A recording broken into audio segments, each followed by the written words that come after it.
Hi, everyone. It's Bill Fairman and Jonathan Davis with the Passive Wealth Show. Michelle. Now I'm talking about my wife. My work wife, which is also my sister, Wendy Sweet, will not be joining us today. She is not in.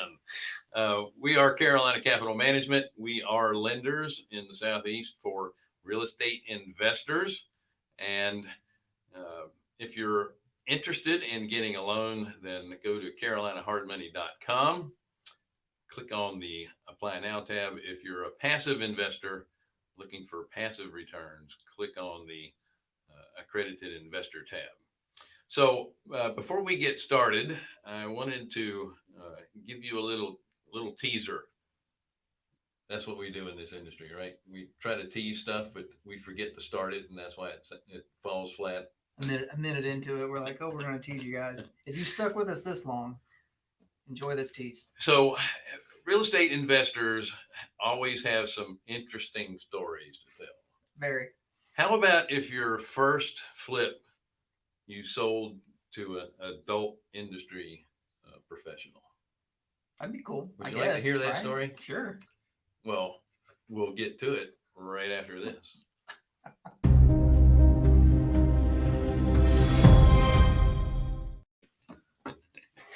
Sorry for the tease. It's a true tease, but anyway, by the way, don't forget to share, like, subscribe to our show, hit the bell, all that good stuff. We do have a comment section on either the side or underneath the screen, depending on the platform you're joining us from. And just ask a question. We'll be happy to answer it. If we can't, we'll find a professional that will do it for us. How's your day going? Going great. I just didn't know if I was allowed to talk. Well, unfortunately, Wendy isn't in here to kind of poke and jab at you. Say, shut up. It's time for somebody else to say something. Yeah. No. Do you have anything to say? Bill, I have so much to say, but we do not have the time. We have a great guest, Javier Enojo. He is from the Raleigh area. He also does business in Texas as well. Mm-hmm. He started off fixing and flipping homes, and he has moved into the multifamily industry. Yep. So without further ado, let's bring Javier on. Welcome. How you doing? Thank you so much for joining us. Hey guys, a pleasure. Nice to be here with you guys. Appreciate it.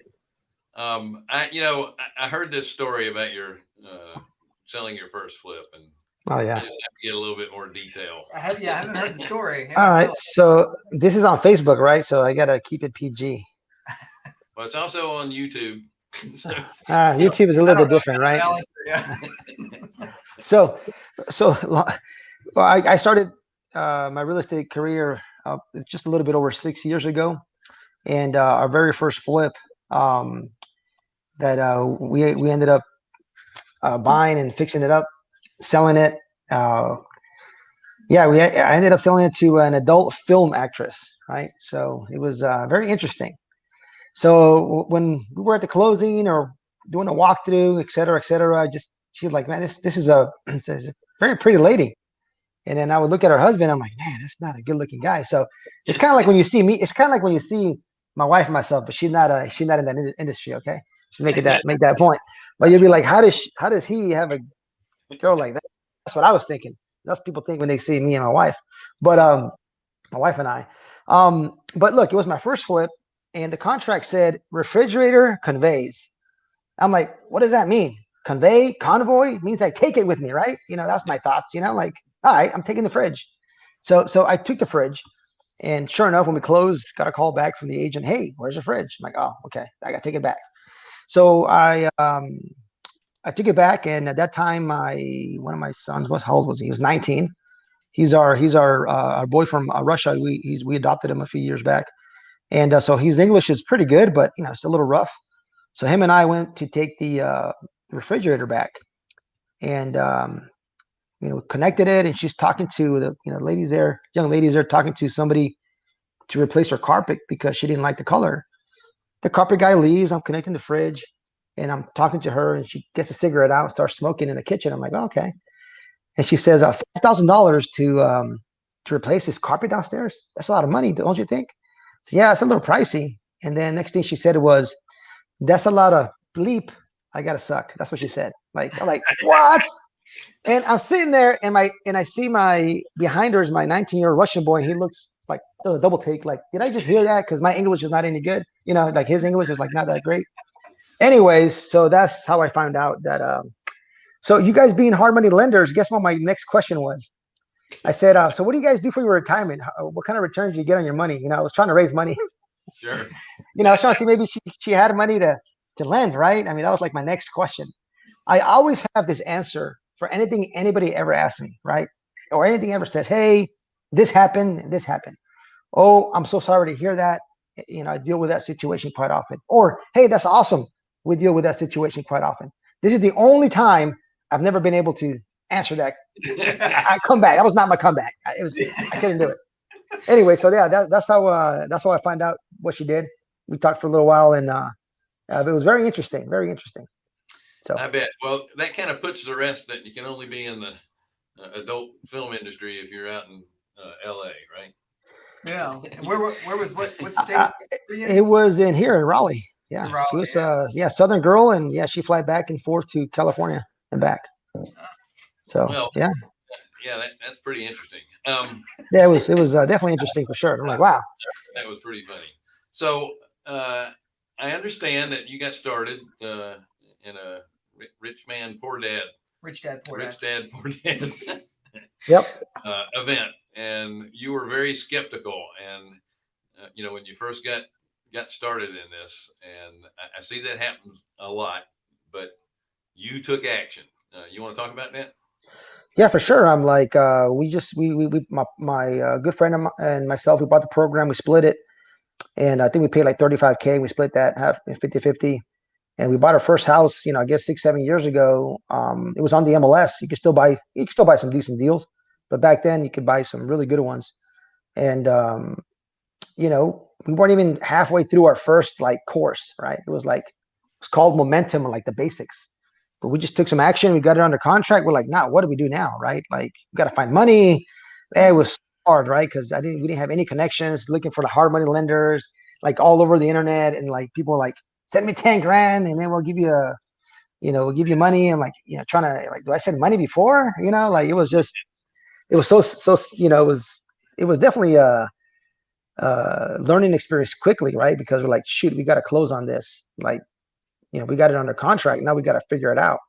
Mm-hmm. So that's kind of the way my personality is, right? It's kind of what is shoot, aim, ready, or it's backwards, right? That's just my personality. But yeah, that's how we got started. Just fix and flip. That was pretty much our very first project. Well, what made you want to get into doing fix and flip, and what sparked that? I guess that program being interesting to you and your friend. Yeah. So, like when I was there, he first told me it was 2 hours, and when he picked me up from my house, that should have been the first red flag, because he picked me up, and it was like a 3-day weekend, right? Like, come on, man. And like, I don't really need the motivation, right? Like, just tell me what I need to do, and if I want to do it, I'll do it. Yeah, I don't need you to sell me on like the future of my family, my legacy, and all that. I can, I'm, once you get a purpose, you can pretty much do anything. Motivation's not really, doesn't mean nothing. But long story short, I didn't want to do it, right? And my buddy's like, hey, I'm going to pay for it. I'm like, man, I felt bad. I'm like, okay, I guess if you get ripped off, we'll get ripped off together, right? And but I mean, the system, the process, the whole sales pitch, everything, I mean, it makes sense, right? I'm like, this can't be easy, because if it's easy, everybody would do it. And he said, hey, look, if you do it, I'm gonna do it without you or with you. So I went ahead and said, okay, I'll split it with you. I mean, that's really what it was. I wasn't like 110% pumped up. I mean, I was excited, but I wasn't like ready to run through a wall. I think if he would have said, hey, I'm not going to do it, I would have been fine. I would be like, nah, let's not do it. That's a lot of money to put up on something. You're like, yeah, I'm not really sure. Yep. That's a big step. That's a big leap of faith. Yeah, for sure. So are you guys still partners? Well, so we worked together for about a year and a half, and then he went to do a big project at the beach, and then I went on my own. But we're still good friends. Actually, he sent me a text last night. But no, yeah, I went my own way, and then he went his way. about a year and a half into it. So, at what point did you feel like the single family model wasn't scalable enough? Look, so the first year we did, a few flips, right? And like, hey, I got to split this. I really got to do a lot to make a lot of money. This is like a job, right? It's like, it's not really, it's not really passive if you're flipping. It's just a job. It's a high paying job. And I said, okay, so I got to scale, right? Either I got to start doing 5, 10. Okay, let me hit 10. Like for me, doing 10 was like, that's a big number. But then you meet somebody who does 10 and you're like, man, if that guy can do it, I can definitely do it, right? If you would have met me when I was flipping houses, you'd be like, man, this guy can do it. I can do it. And that's really what it was, right? It was just in the single family, just meeting and connecting with people that were at the next level. And then you got that belief, say, okay, I can do it, right? And you don't feel alone. But I got to the point where at the peak, we flipped, a little bit over 50 houses in one year. And we also were doing a lot of, wholesale deals. We did, a whole bunch. And I was getting ready to really scale to, I want to do 100, 150. And I joined a mastermind and I had guys doing 200 a year, 100 a year, like talking. And they're like, man, these guys are killing it. And talking about their systems or processes. And I'm like, wow, I got to definitely step up my game. I most likely got to, hire some new people or kind of restructure. And then it just hit me. I'm like, man, I think, if I decide to do this all the time and energy, I can focus on another aspect of real estate that'll help me scale a lot faster, right? Which is like, multifamily and mobile home parks, self-storage, right? So that's kind of was my focus. And another thing is I didn't really enjoy flipping houses. So Jonathan, you look, not much older than me, right? And I tell everybody I'm 24 years old, but I look like I'm 42 because I used to flip houses, right? That's what I tell people. It's a lot of brain damage, right? But I mean, I say that tongue in cheek, but it was good money and it was a great learning experience. But at the end of the day, I didn't really enjoy it. It wasn't like a super passion of mine. My wife's a lot better at it than I am. And I felt like I was going to scale to unhappiness, if that makes sense. Like I was going to scale to unhappiness. Yeah, that's part of what Jonathan and I always talk about is that you can scale just for the purpose of scaling, and you end up with a machine that you have to constantly feed. And Yep. the whole point of scaling is so you can step back and become more of the business owner than working in the business. You work on the business, and it gives you a lot more freedom. You're in a position to where the business doesn't revolve around you. It makes it saleable, because then any moron can step in and continue to make money if you have the systems and processes in place. And you're correct about, it's a job. You're only as good as the last deal that you did, and you need to get in a position that you're getting more passive income than you are active income. And For sure. that's really the only way you can pass down legacy, as well as go on to whatever is next for you as well. Yeah, I mean, yeah, definitely. That's exactly what it is, right? So if you're not a systems guy, like I'm definitely not. Like I got my team now, and I say, look, I got this team together. Can you make it look pretty, right? And they'll make it look pretty for me, because I'm definitely not the detail. Like if you want me to be unhappy, let me look at a spreadsheet all day, and I'll be miserable. But I love the people who love spreadsheets. It's like you guys are my heroes. And they can make you a lot of money. Yeah. We call Jonathan spreadsheet boy around here. Yeah, we call it you gotta love spreadsheet porn. That's what we call it. Especially when the numbers are high. Yeah, for sure. Right. It's like you gotta love it. You gotta love it. You gotta love messing with it, tweaking with it. I'm like, how do I copy paste? I'll do a video. I want this to equal that to equal this, these to equal that minus this, and multiply this by that. I'll make a video and then send it off to my guys and let them put it together. Like, no. Oh, that's great. Nice. Yeah. So moving over to multifamily. So economies of scale, instead of having 100 doors over the spread across 10 miles, 20 miles, whatever it may be, you have 100 doors sitting on one block. For sure. Economies of scale are obvious, but were there other incentives or other reasons why you wanted to move into that realm and kind of, anything Look, I, that you would recommend to other people? yeah, for sure. Like at the end of the day, just about every business is a sales and marketing business, right? Like your guys' business, sales and marketing. You gotta have your sales, you gotta have your marketing. Flipping houses, it's sales and marketing, right? Buying multifamily, still sales and marketing, right? You got to go market yourself, find some, do some sales and buy some stuff. But, just with multifamily is not constant, right? Like, it's not constant. Like I got 5 deals a week. So it's a little slower pace, even though we did fairly well, very, very quickly. It's a little slower pace, so I can enjoy time a little bit more. A lot sooner. Well, I could say that a lot sooner, right? Because you just start putting the systems in place, and it's kind of a slow moving machine. So there's not like you don't have to be hustling like you do with single family. But I just like the fact that you buy one property, and it's one loan. Almost like one contractor, one property management company, one seller, and you got 100 doors, right? Or if you got to go buy 100 houses, it's 100 loans, 100 owners, 100 closings. I mean, it's just time wise, right? If I want to go look at 100 properties that I own in Raleigh, single family in one day, I'm not going to do it, right? I can actually fly to Tulsa, Oklahoma, look at my 208 unit apartment and fly back home, and I'm done. Like I can actually fly one day and come back in one day. So. Nice. Now, are you, when you look at these, are you looking for value add multifamily or kind of what's your strategy? Yeah, so somewhat of value add. I mean, we closed 3 like super heavy value add deals during COVID. Like I'm talking like 50% occupied, and that's what really put us kind of like on the map. Where now we're getting really good deal flow, especially from brokers, because they noted that we were able to close when nobody could pretty much get a bridge loan during COVID. It was like pretty much they all disappeared. So yeah, for sure. I mean, it's just the scaling, right? It's I definitely like it. I mean, it's a lot different than multifamily. I mean, than single family. It's just I like the fact that you're able to just buy one project and move on. Like be done with it. Not really move on, but like it's done, and then you got the next one, and then the next one, and it's just big chunks. And it's value add, right? It's value add. So it's 50%, 60% occupied. You got to get honestly, you got to get those like at 50 cents on a dollar, 60 cents on a dollar. I mean, like all in. I'm not talking just because you got surprises coming in and coming out everywhere.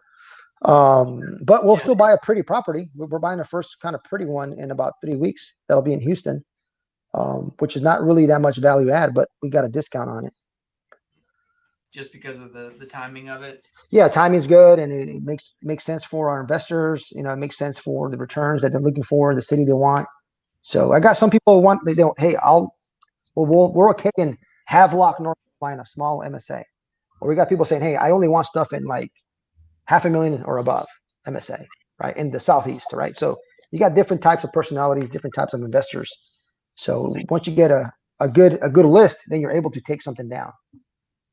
So you said, for your investors, do you syndicate your deals or do you take debt for them or combination of all the above? Combination. Yeah, combination. Yeah. Yep. Is that how you first got started in multifamily, was syndicating your first deal? Yeah. So my very first one, I have a buddy in South Carolina, and I said, hey, what can I do to make this be part of this project? Right. I don't really care what I do. I don't care how much I get. I just want to kind of learn the process, see how it goes, and then that's the way I learn. Like I'm not the best learner on a video or even sitting down taking notes. I tell people I'm a high school push out. I'm a C+ student. So was never good at school. Pretty much everybody it works for me in my company has like a finance degree. I'm the only one without a college degree. Yeah, and you're the one running it all. So there you go. Yeah. So I just have one comment about the Sure. Houston property is, did you get it cheaper because it's not above sea level?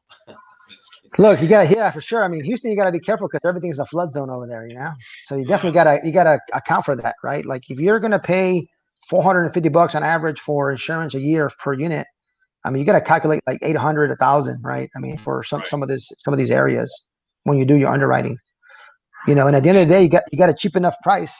Yeah, who cares if it's $1,200 a year? It's 4 times more than the national average on insurance. right? But if you can afford it because you got a great deal, awesome. Sure. Hey, listen, it's all about the cash flow. As Yep. long as it's Yep. cash flowing, it doesn't matter what the expenses are. Yep. Right? That's right. As long as it all fits. I know you were talking about masterminds, and we only have about 6 or 7 minutes Sure. left. So the first mastermind that you joined, was it specifically a real estate mastermind, or was it a business mastermind? It was a real estate mastermind. Yeah, real estate mastermind for sure. Excellent. Yeah, Yep. we're always pushing mentors and mastermind groups that if Yep. you're a real estate investor, you can't do it alone. You Yep. need that board of directors to bounce stuff off of. All of Bill's best ideas came from somebody else. There Well, you go. and I'm quoting Glenn Stromberg here. I've never had an original idea in my life. I just know a lot of smart people, and I copy what they do. There you go. Right. Copy it. Try to make it a little bit better. Right. I mean, Yep. no sense in reinventing the wheel. I believe in coaching and mentoring and masterminds 110%. I wouldn't have been able to scale or make the contacts, get the help I needed, answer questions that I got, because you become a family, right? You're hanging out, 30, 40 of you, like constantly, and you become a family. A lot of deals happen between them. A lot of money's raised. You need help with something. Somebody knows somebody who can buy this, except there's just so much dealing and wheeling. And you kind of start there first, right? You start with your kind of, your mastermind group, and then you work on your, then you work your way out. Just because, you got those relationships and they can close, right? It's another thing. They know they have some experience. So there's different levels of masterminds, right? You got kind of the entry level, mid level, then you get the high level, and then you have like the ultra high level. So it just depends. It's kind of hard to jump into the ultra high because some people might not qualify. For a long time, I was trying to get in a mastermind, but I wouldn't qualify. I wasn't experienced enough. What mastermind would you recommend for other people out there trying to learn and surround themselves by some good people? So you got to find the right mastermind, right? Probably the biggest problem with the masterminds is if you go to the wrong one, people are just talk about what they're doing, right? They just everybody has an ego at some point, and Right. a lot of people are type A personality, so just like, hey, this is what I'm doing. Watch me, right? There's masterminds where all they do is pretty much teach systems and teach how to run a business, right? And there's masterminds where you go and you kind of hang out, and maybe only 2 hours a day, you kind of 2-3 hours, you talk systems and business, and then the rest of the time you network. That's like my kind of mastermind, right? Everybody's a little different, so I really can't recommend. It depends. If you're like a COO type, like an implementer type, man, you're gonna love to go to a mastermind that's systems and process, and like nothing but all day, right? For me, I'm like, I don't take notes. I never take notes. Like, I just don't take notes because I never go back and look at them. I'm terrible at those, but the connections are great. Like for me, you're a deal junkie, you're a deal maker. Yeah, I like 20% content, 80% networking, right? That's every time I do an event. Like I have a meetup in Raleigh, a multifamily meetup. It's like 25, 30 minutes of content and like an hour and a half of drinking and eating, I get it. So, listen, the best thing to do is if you're going to be a part of a mastermind, everyone that you need to be a part of one that is the people have the attitude of abundance. Yes, for sure. And you'll get along just fine. And if Yeah. you're the smartest person in the room, you're probably in the wrong room. Yep. Yeah, for sure. Yeah. Javier, it was excellent having you on. If you'll stay with us through our ending here, I want to make sure that if are you taking accredited investors? Do you have a fund? I don't have a fund, but we do 506Cs when we raise, we do some 506Bs for people that we know, but we also do a 506C for accredited investors only. Yes. Okay, so they can contact you about for sure passively investing with you through yes the website that we have been putting up here, allstatescapitalgroup.com. Yes. Yeah, there'll be a link in there for sure. Excellent. Great. And we'll keep that on there as well. Folks, thank you so much for joining us on the Passive Wealth Show. I am Bill Fairman. This is Jonathan Davis. We are Carolina Capital Management. We are lenders in the Southeast. If you are interested in borrowing money, go to carolinahardmoney.com. Click on the Apply Now tab. If you're an accredited investor and you're interested in passive returns, click on the Accredited Investor tab. Don't forget to like, share, subscribe, hit the bell, all that good stuff. And once again, Wendy has her Wednesday with Wednesday, one of those Wednesday, Wednesday with Wendy. Wednesday with where Wendy. she does mentoring for 30 minutes on Thursdays. Click the link, the Calendly link to get online for that. We're also participating in the Quest Expo coming up in April. It's I think it's the 21st and 2nd. But if you click on that link, if you'll put that back up, that link will give you, I believe, 50% off your ticket price. It's a 2-day event. Otherwise, we will see you guys next week. Thank you so much for joining us.